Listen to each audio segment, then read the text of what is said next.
दोस्तों आज का वीडियो विशेषकर उन लोगों के लिए है जो कि अर्धवार्षिक परीक्षा का वीडियो देखना चाहते थे। क्लास 12th का सामान्य हिंदी 2023-24 का तो हमने सेट ले लिया है। 15,000 प्रतियां जिसकी छपी हुई हैं और 3 घंटे 15 मिनट इसमें आपको समय मिल जाते हैं। अर्धवार्षिक परीक्षा का है और 100 पूर्णांक आपके मिल जाते हैं। ठीक, यहाँ पूर्णांक भी दिया हुआ है 100। ठीक, प्रारंभ में निर्देश दिया रहेगा आपको। प्रारंभ के 15 मिनट परीक्षार्थियों को प्रश्न पत्र पढ़ने के लिए निर्धारित है। ठीक, मतलब जो शुरुआत के 15 मिनट हैं वह आपको प्रश्न पढ़ने के लिए निर्धारित किया गया है, इसीलिए आपको 3 घंटे 15 मिनट मिला है। ठीक, खंड क आ जाता है और खंड क दो खंडों में विभक्त है यह प्रश्न पत्र।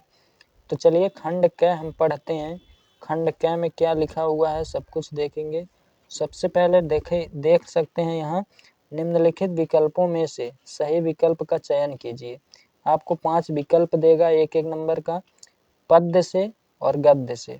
तो यह जो दिया है यह गद्य से दिया है। तो देख सकते हैं क ख ग घ अड़, ये 5 जो क्वेश्चन दिए हुए हैं एक गद्य से दिया हुआ है। ठीक, अब इसी प्रकार के हम देख सकते हैं कि दूसरा जो क्वेश्चन दिया है यह पद्य से दिया है। ठीक, देख सकते हैं यहाँ पे निम्नलिखित विकल्पों में से सही विकल्प का चयन कीजिए और यहाँ देख सकते हैं पांचों प्रश्न क ख ग घ अड़। ठीक, 5 प्रश्न आपके पद्य से हो गए, तो इसका आंसर आप लोग दे दीजिएगा। अब तीसरे क्वेश्चन में आते हैं। तो यहाँ देखिए निम्नलिखित गद्यांशों पर आधारित प्रश्नों के उत्तर दीजिए, जो कि 5 नंबर मतलब 5 गुणे 2 यानी कि 2-2 नंबर के 5 प्रश्न होंगे, 10 नंबर यह इस पे आपको मिलेंगे। यह गद्यांश का है, गद्यांश पे आधारित है। इसका मतलब जो अंडरलाइन किया हुआ है रेखांकित अंश की व्याख्या करना है। अब नेक्स्ट पेज पे चलते हैं। नेक्स्ट पेज पे क्या दिया हुआ है?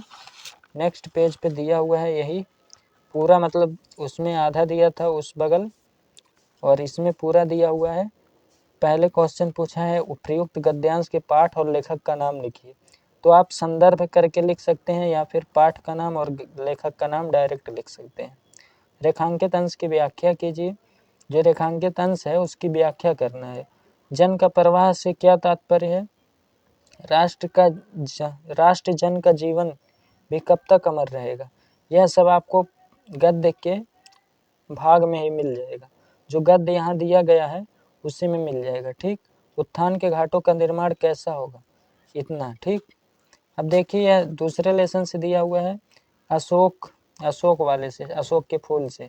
और ये जो दिया था आपका राष्ट्र का स्वरूप चैप्टर से दिया था। इसके जो पहला वाला है गद्यांश का, वो उसके लेखक हैं वासुदेव शरण अग्रवाल, जबकि अशोक वाले के वो हैं, इनका नाम हमें नहीं याद आ रहे हैं अभी। तो चौथे क्वेश्चन की ओर आते हैं। देखिए यहाँ अथवा करके दिया है। ऑप्शन में आपको 2 ऑप्शन मिलेगा। ठीक, दोनों में से एक करना होगा। 10 नंबर इस तरह से आपके मिल जाएंगे। अब निम्नलिखित पद्यांशों पर आधारित प्रश्नों के उत्तर दीजिए। ये भी 10 नंबर का है।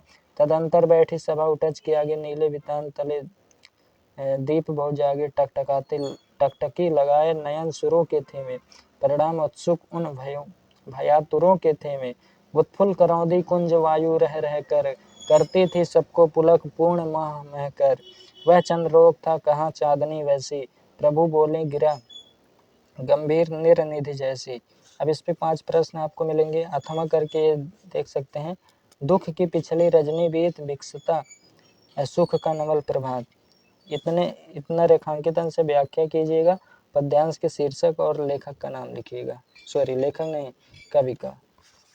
और देख सकते हैं यहाँ पे इसी का है, चौथे वाले क्वेश्चन का ही पद्यांश जो दिया है उसी का है। और 5वां देख सकते हैं। 5वें में आपको कुछ नहीं करना है बाबू भैया, आपको कुछ नहीं करना है। बस निम्नलिखित में से किसी एक का साहित्यिक परिचय और जीवन परिचय लिख के कृतियाँ उनका लिख देना है। ठीक, अधिकतम शब्द 80 शब्द।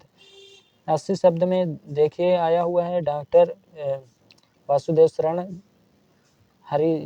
हजारी प्रसाद द्विवेदी कन्हैया लाल मिश्र प्रहकर। हमने तो डॉक्टर वासुदेव शरण वाला लिखा था, हमको यही आसान लगा। अब दूसरा, यहाँ 5 नंबर आपको यहाँ से मिल जाते हैं, सामने लिखा है, ठीक। निम्नलिखित कवियों में से किसी एक कवि का जीवन परिचय एवं प्रमुख कृतियों का उल्लेख कीजिए। ये भी 80 शब्द में लिखना है। अयोध्या सिंह उपाध्याय, हरिऔध, मैथिली शरण गुप्त, जयशंकर प्रसाद। या तो जयशंकर प्रसाद का आसान है या हरिऔध का लिख देंगे, कोई भी चलेगा। मैथिली शरण भी लिख सकते हैं। अब देखिए छठा क्वेश्चन है, यहाँ से आपको 5 नंबर मिलेंगे। छठवां क्वेश्चन है, ध्रुव यात्रा कहानी की नायिका उर्मिला का चरित्र चित्रण कीजिए। अधिकतम शब्द सीमा 80 शब्द है, ठीक। अथवा बहादुर कहानी के उद्देश्य पर प्रकाश डालिए। मतलब जो बहादुर कहानी आपके चैप्टर में दिया हुआ है, ये अमरकांत द्वारा लिखित, उस पे उसका उद्देश्य क्या है, तो उद्देश्य आप लिख देंगे। अगर कहेंगे कमेंट में तो इसका उद्देश्य भी लिख के बता दूंगा। 5 नंबर यहाँ से आपको मिल जाते हैं, दोनों में से एक करना है। 7वें वाले में स्वपठित खंड काव्य के तृतीय सर्ग की कथा वस्तु लिखिए। अधिकतम 80 शब्द में, ठीक। अथवा स्वपठित खंड काव्य की नायिका का चरित्रांकन कीजिए, वही चरित्र चित्रण कीजिए। और यहाँ से आपको 5 नंबर मिल जाते हैं। तो तृतीय सर्ग वाला सबसे आसान है, यही लिख दीजिएगा, ठीक। अब चलिए 8वां क्वेश्चन देखते हैं। 8वां क्वेश्चन, ठीक। निम्नलिखित संस्कृत गद्यांशों में से किसी एक का संदर्भ सहित अनुवाद कीजिए। यह देखिए 2 चीज़ें दिया हुआ है, यहाँ गद्य से दिया हुआ है। अथैक शकुनि सर्वेशा से लेकर धड़कश्याम तक दिया है, ठीक। धड़कश्याम तक। अथवा युवक मालवीय से लेकर भवतः तक दिया हुआ है, ठीक। दोनों में से एक का आपको संदर्भ सहित व्याख्या करना है या फिर अनुवाद करना है, जो भी कह लीजिए। ख वाले में दिया है 5 नंबर पद्य से, इसमें पद्य से दिया हुआ है 2 श्लोक, इसका संदर्भ सहित अनुवाद करना है। और 9वें में देख सकते हैं, ये जो पद्यांश और गद्यांश का संस्कृत का दिया हुआ है 7 नंबर का है। 2 नंबर आपको संदर्भ में मिलते हैं और अनुवाद करेंगे तो 5 नंबर वहाँ 7 नंबर, ठीक। निम्नलिखित मुहावरों और लोकोक्तियों में से किसी एक का अर्थ लिखकर वाक्यों में प्रयोग कीजिए। आगे कुआं पीछे खाई, अंगार सिर पर रखना, अंधे की लकड़ी ऊँट के मुंह में जीरा। 2 नंबर का है, एक आपको लिख देना है, ठीक। निम्नलिखित शब्दों के उचित संधि विच्छेद के पद का चयन करके लिखिए। दोस्तों आपको बता दूं 2024 में नए पैटर्न के हिसाब से संधि हट गया है। संधि के जगह पे संधि और संज्ञा और सर्वनाम जो ये सब आते थे, वह हट के 5 नंबर के अपठित गद्यांश दे देगा, ठीक। उससे क्वेश्चन पूछेगा। तो आपको इस पे ज़्यादा प्रैक्टिस नहीं करना है, कोई भी प्रैक्टिस नहीं, क्योंकि 2024 में आपको संधि नहीं पढ़ना है। और चलिए आगे देखते हैं। आगे भी वही चीज़ें दी हैं, संधि वाला ये हटा दीजिए। निम्नलिखित शब्दों की विभक्ति वचन के अनुसार चयन कीजिए। यह आपको कर देना है। नाभ्याम का विभक्ति व वचन बताना है, ठीक। इसी तरह मतलब इसे पढ़ना पड़ेगा, आपको रटना ही पड़ेगा। ये ख वाला जो है 10वीं का। 11वां क्वेश्चन दिया हुआ है, निम्नलिखित शब्दों युग्मों का सही अर्थ चयन करके लिखिए। ग्रह ग्रह, गृह ग्रह, गृह का घर होता है, ग्रह का नक्षत्र, बस यही आपको लिख देना। पास पास इसका जो होगा लिख देना है। हम तो लिखे थे निकट और जाल, कमेंट करके बताइए सही था कि गलत। निम्नलिखित शब्दों में से एक शब्द के 2 अर्थ लिखिए। ये देखिए आपको पर्यायवाची दिया हुआ है, ठीक।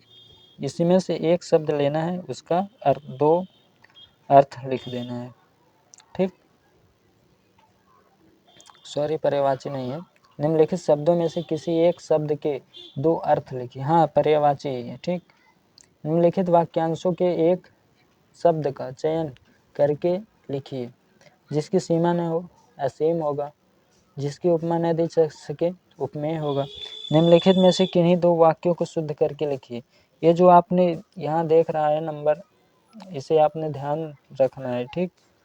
निम्नलिखित में से किन्हीं 2 वाक्यों को शुद्ध करके लिखिए। 4 वाक्य दिया है, 2 शुद्ध करके लिखना है। अब आ जाइए 12वें प्रश्न पे। श्रृंगार रस अथवा वात्सल्य रस का अस्थायी भाव के साथ उनकी परिभाषा उदाहरण देना है, ठीक। उत्प्रेक्षा अथवा अनुप्रास अलंकार के लक्षण और उदाहरण देना है 2 नंबर। कुंडलियाँ और रोला छंद का लक्षण एवं उदाहरण 2 नंबर, ठीक।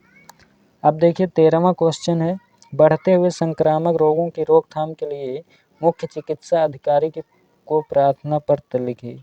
6 नंबर का आपको मिलेगा, ठीक। या फिर अथवा करके दिया है, किसी महाविद्यालय में कनिष्ठ लिपिक के रिक्त पद पर नियुक्ति हेतु विद्यालय प्रबंधक के नाम एक आवेदन पत्र लिखिए। यह नीचे वाला जो है एकदम इम्पोर्टेंट है, यह ज़रूर याद करके जाइएगा। यहाँ आपको 6 नंबर मिल जाएंगे। और 14वां प्रश्न है, निम्नलिखित में से किसी एक विषय पर रूपरेखा बनाते हुए अपनी भाषा शैली में निबंध लिखिए। दिया है निबंध किस पे लिखना है। मेरा प्रिय कवि लिख सकते हैं प्रेमचंद, शिक्षा, शिक्षार्थी और शिक्षक लिख सकते हैं। भारत में आतंकवाद समस्या एक समाधान, और भारत की जनसंख्या वृद्धि, इतना आप लिख दीजिएगा, ठीक। इसमें आपको 9 नंबर मिलेंगे। आशा करता हूँ वीडियो अच्छा लगा होगा। अगर जो भी डाउट हो जिस पे कहेंगे उस पे वीडियो बना दूंगा। टॉपिक का नाम कमेंट कीजिएगा। बस मिलते हैं नेक्स्ट वीडियो में, तब तक के लिए जय हिंद।